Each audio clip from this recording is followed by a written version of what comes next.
today we are testing out the new Raptor. Oh, here we go, come.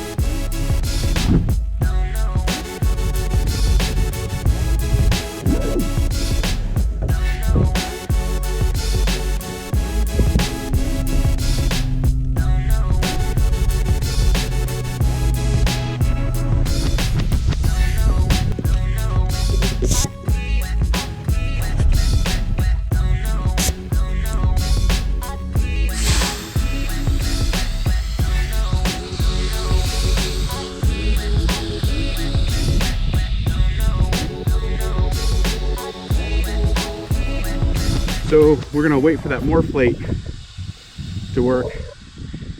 This is the new Raptor.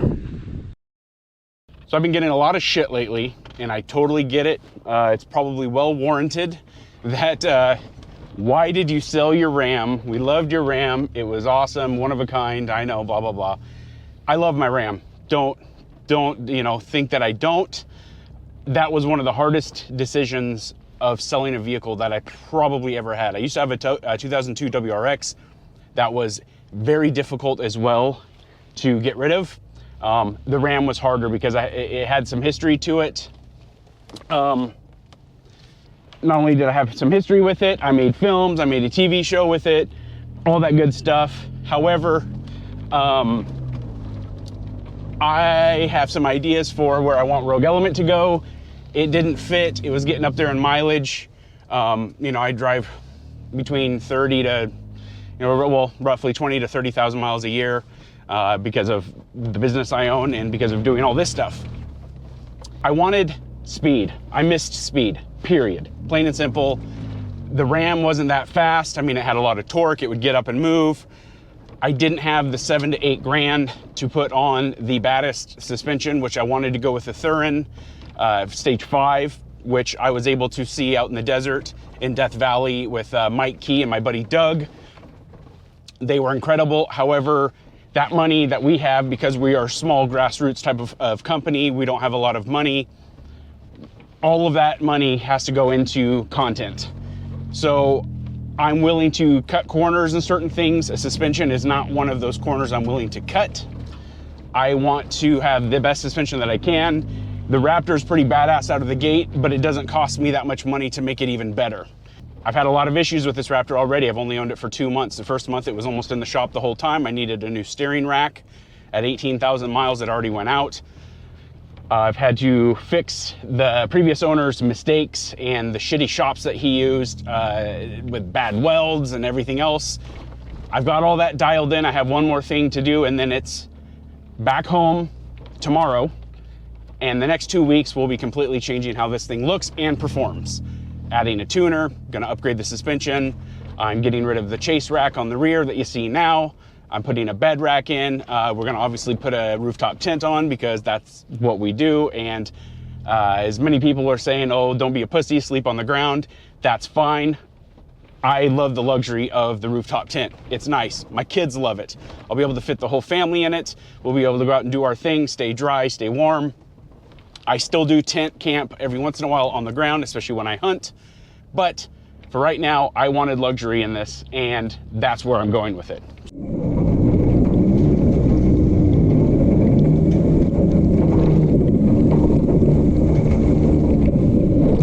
So I'm up on a power line road that I've been going on, oh my gosh, probably 25 years or so. As far as going up here and driving with a license since I was probably, 19 or 20. I'm 38 now. It isn't always this nice. I came up here a couple of days ago with my kids to kind of show them the lava flow. They're really into volcanoes and all that kind of stuff, and my son's really into rocks right now. So I came up here to show them, and I was thinking we're gonna get beat to hell with all the lava rock that's in here, but it looks like the power department has come in and laid some really nice gravel. I wanted to test the suspension a little bit more when I came up here, but wasn't able to because it's just really soft and cushy. I just had about 4 side-by-sides pass me while I was fixing a camera in the rear, and yeah, so there's some really neat whoops and stuff up here. I have only jumped this a little bit. I'm sagging pretty bad in the rear. I don't have really a whole lot of weight in the bed, but with the 37s it rubs, so I've been pretty gentle on it until I can upgrade the springs. I'm either gonna go with some Deaver added springs, or I'm going to maybe do the Icon. I don't know if that's the route that I really want to go. Yeah, see, really deep there.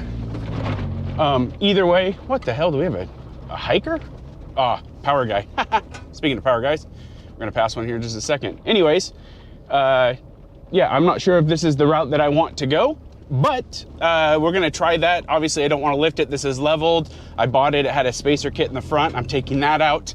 We're gonna upgrade with the 3.0. I'm not sure if I'm gonna go Fox or, you know, another brand, Sway Away. I've heard some good things about. So we'll see there. But today, I'm gonna see if I can give it a good couple jumps, see how it reacts to it. I do have to drive this for 7 hours tomorrow to get home, so I'm gonna be a little gentle with it. So easy on the comments about me being a pussy, because I assure you, the second we get this thing dialed in, I don't care if I break it, I will fix it afterwards. I bought it to have fun with it, so. Whew. So you saw me air down earlier, and what I was using is a Morphlate system. So my buddy Tyler, you guys check him out at Morphlate, put the link right below and in the description section. I connected with Tyler and his buddy Jimmy. They have a podcast called Snail Trail Off-Road. Awesome podcast, especially if you're into Toyotas. Obviously, if you know me, I can't stand Toyotas. I've owned them, can't stand them, but their podcast is absolutely great. It's really fascinating. Both of them are really funny, great guys too. Plus they like to drink beer, so anybody who likes to drink beer is a friend of mine. However, Tyler hooked me up with his Morphlate system because I was doing everything with just your, you know, single valve air release. And it's very time consuming. The most time consuming part is airing up every tire one by one.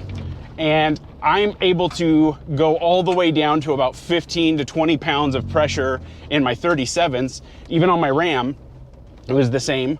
And that Ram was a 10,000 pound vehicle. I was able to air them up in about 15 to 20 minutes, depending on where I was at and how low I got. I use a Smittybilt compressor. It's the 6.5 CFM. I don't know the actual part number on it. I'll put a link below of where you can get one. However, it's only like 200 something bucks compared to 800 for like an ARB twin, which those are cool and all, but for 800 bucks, I can get this one done, and they're within minutes of each other. I love it. It's, you know, I can move it from rig to rig.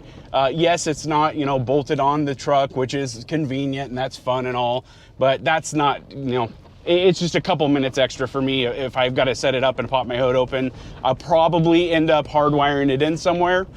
But until then, I dig it. I bought it in a pinch and it turned out to be a great idea. My buddy Steve Dunlap, thank you for the recommendation on that one. I dig it a lot.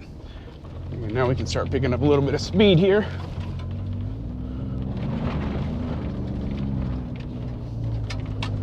Okay, we got a crossroad here.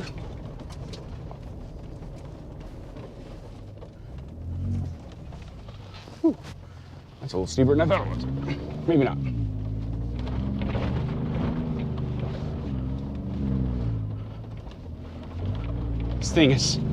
The suspension is so nice. It's so soft in this stuff. I love it. Oh, there we go. Woo. There's some whoops. Yeah, I couldn't do that in the Ram. That's for goddamn sure. Oh, there we go. Cut a little air.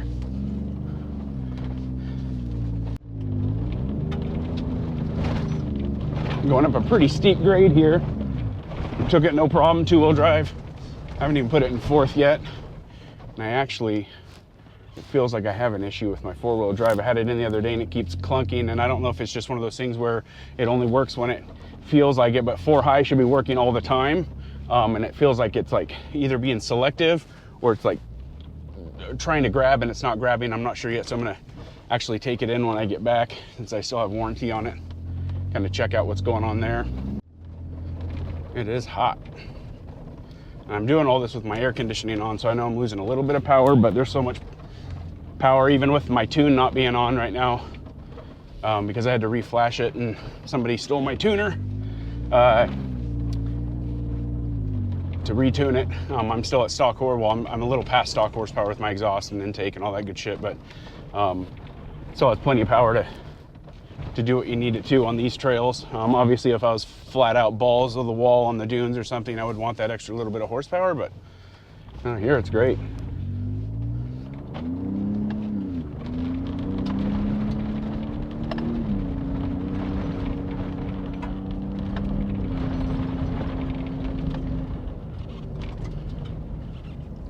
Love the manual mode paddle shifting on this is badass.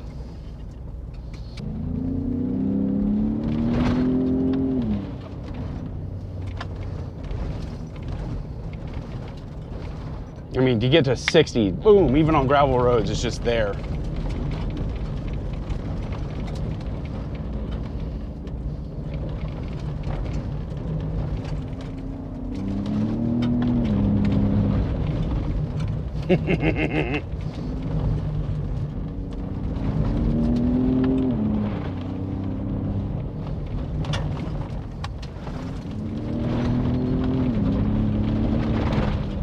Woo! God damn, this is fun.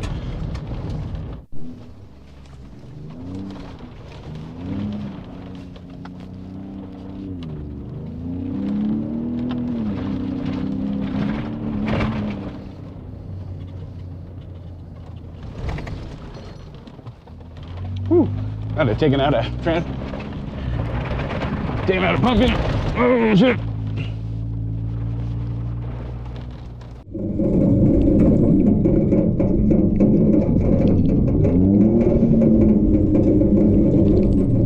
So I just shifted it into sport mode, so we're gonna see how much difference that does. Oh shit. Yeah, it's a little different. It's tighter. Holy shit, it's way tighter. I like that. Even the steering change, it feels like the steering change. Maybe it didn't. Yeah, no, steering's different.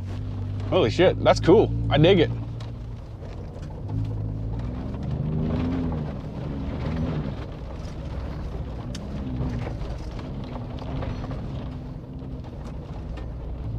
It's pretty cool, the Raptor display that they have in this. It tells you what sport mode you're in.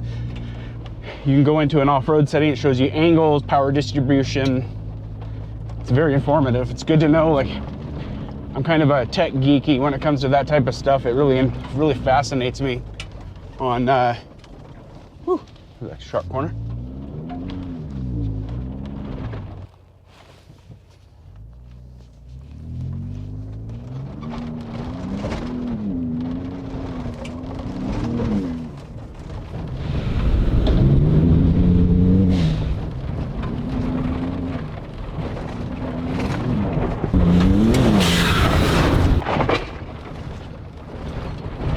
Woo-hoo-hoo-hoo. That was so dope.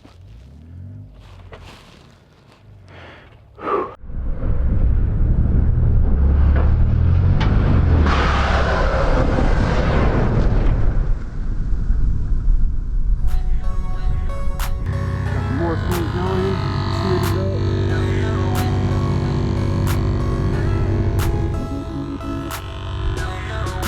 Nice. Good run today.